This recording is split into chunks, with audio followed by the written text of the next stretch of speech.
Hello बच्चों, the Bihar teacher history maker मेरा mobile मेरी शिक्षा में आपका स्वागत है।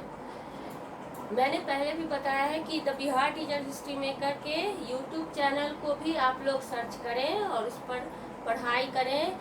बहुत सारी जानकारियाँ उस पर मिलेगी आपको। 2 to 12 के सारे चैप्टर्स के, सारे सब्जेक्ट्स के, उसमें आपको अलग अलग शिक्षकों के क्लासेस मिलेंगे आपको। तो उसको सर्च करें और आसपास के बच्चों को भी बताएं कि यूट्यूब पे the Bihar teacher history maker मेरा मोबाइल मेरी शिक्षा में पढ़ें और उसको लाइक और सब्सक्राइब भी जरूर करें। तो चलिए बच्चों, आज हम लोग देखते हैं ऊर्जा के प्रकार। तो अभी हम लोग इकाई 1 घ ऊर्जा संसाधन पढ़ रहे हैं, जिसमें पिछले वीडियो में हम लोगों ने पढ़ा ऊर्जा क्या है। अब हम लोग पढ़ेंगे ऊर्जा के प्रकार। तो ऊर्जा को मुख्यतः 2 वर्गों में बांटकर अलग किया गया है। ऊर्जा को 2 वर्गों में बांटा गया है। कौन है ये वर्ग? क है परंपरागत ऊर्जा और दूसरा है गैर परंपरागत ऊर्जा। तो परंपरागत ऊर्जा में हम क्या देखते हैं? वैसे ऊर्जा के स्रोत जो हमें सदियों से ऊर्जा प्रदान कर रहे हैं, जो सदियों से हमें जिसके थ्रू ऊर्जा प्राप्त हो रहे हैं, परंपरागत ऊर्जा कहलाते हैं।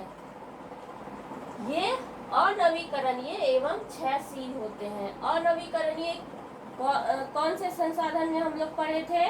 जो एक बार उपयोग कर लिया जाए, दोबारा उसका प्रयोग हम नहीं कर सकते हैं, तो वो अनवीकरणीय कहलाते हैं। तो ऐसे परंपरागत ऊर्जा जो अनवीकरणीय होते हैं एवं क्षयशील, वो उसका अंत होने वाला होता है, तो वैसे ऊर्जा को हम परंपरागत ऊर्जा कहते हैं। अब इसके उदाहरण को हम देखते हैं। उदाहरण में क्या है कि कोयला, पेट्रोलियम, प्राकृतिक गैस इत्यादि। तो ये सब जो है कोयला, पेट्रोलियम, प्राकृतिक गैस, इनका एक बार हम उपयोग कर लेते हैं तो दोबारा हम फिर नहीं कर सकते हैं। आपके घर में प्राकृतिक गैस आता है, खाना बनाने के लिए गैस जो यूज होता है, तो एक सिलेंडर खत्म होने के बाद दोबारा दूसरा सिलेंडर को लाना पड़ता है। दोबारा फिर उस सिलेंडर को हम प्रयोग नहीं कर सकते हैं, तो नया गैस उसमें आता है। तो इस तरह से हम देखते हैं कि ये अनवीकरणीय एवं क्षयशील होते हैं। इन खनिजों का एक बार प्रयोग करने से के पश्चात ये समाप्त हो जाते हैं। इसे दोबारा प्रयोग हम नहीं कर सकते हैं। जैसे कि इसमें और भी उदाहरण देखिए, जल विद्युत, कोयला, पेट्रोलियम, परमाणु ऊर्जा, ताप विद्युत, प्राकृतिक गैस इत्यादि। तो ये सभी एक बार उपयोग करने के बाद दोबारा इसका उपयोग नहीं हो सकता है, तो ये सब आप परंपरागत ऊर्जा में कह सकते हैं। अगला है ख, गैर परंपरागत ऊर्जा। इसमें हम क्या देखते हैं कि वर्तमान समय में मानव की आवश्यकताओं को देखते हुए कई ऊर्जा के स्रोत खोज लिए गए हैं।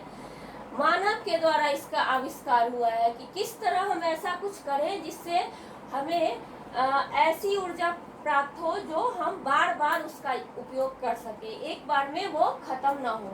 तो ऐसे ऊर्जा गैर परंपरागत ऊर्जा कहलाते हैं। इसका मानव द्वारा खोज किया गया है। जैसे गैर परंपरागत ऊर्जा में उदाहरण में हम देखते हैं सौर ऊर्जा, पवन ऊर्जा, ज्वारीय ऊर्जा, भूतापीय ऊर्जा इत्यादि। तो ये कैसे काम करते हैं? ये ऊर्जा नवीकरणीय संसाधन होते हैं। नवीकरणीय यानी दोबारा हम इसका प्रयोग कर सकते हैं। एक बार इस्तेमाल करने के बाद दोबारा भी इस्तेमाल किया जा सकता है। जैसे इसका एक उदाहरण हम देखते हैं। ये देखने के बाद आपको समझ में आ जाएगा कि इसका दोबारा कैसे हम प्रयोग करते हैं। सोलर प्लेट की सहायता से सूरज के ताप से उत्पन्न ऊर्जा का प्रयोग कर सकते हैं, जो सौर ऊर्जा कहलाते हैं। बहुत सारी जगह पर सरकार द्वारा सोलर प्लेट लगाया गया है, जिसपे सूरज का ताप उस पे पड़ता है, तो उससे गर्मी पैदा होती है, और उस गर्मी से जो हमें कुछ चीज़ों में ऐसी ऊर्जा की ज़रूरत पड़ती है जिसमें ताप हो, ताप विद्युत हो, तो इस तरह से उसके ऊर्जा से हम प्राप्त कर सकते हैं। ये एक बार नहीं, बार बार हो सकता है। वो सोलर प्लेट फिक्स होता है और उस पर रोज के रोज सूरज की गर्मी पड़ती है और उससे हमें ताप प्राप्त होता है। तो इस तरह से उसका उत्पादन हम लोग कर सकते हैं सौर ऊर्जा के रूप में। जैसे तेज बहते हवा से ऊर्जा का उत्पादन पवन ऊर्जा कहलाता है।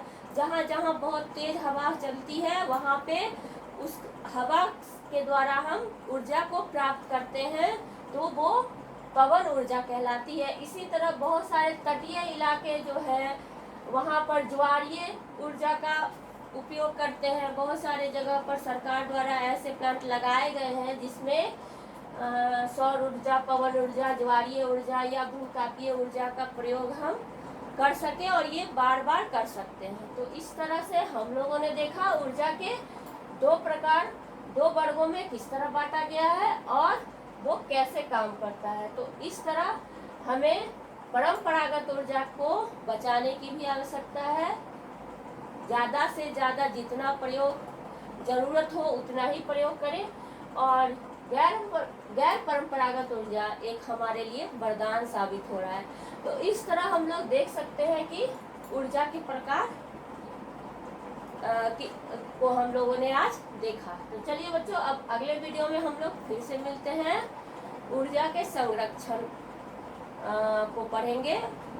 तो इस वीडियो को हम यहीं समाप्त करते हैं। चलिए, अब तब तक आप लोग ऊर्जा क्या है और ऊर्जा के प्रकार को ध्यान से पढ़िए और समझने की कोशिश कीजिए। अगले वीडियो में फिर मिलते हैं हम ऊर्जा के संरक्षण को लेकर। ठीक है।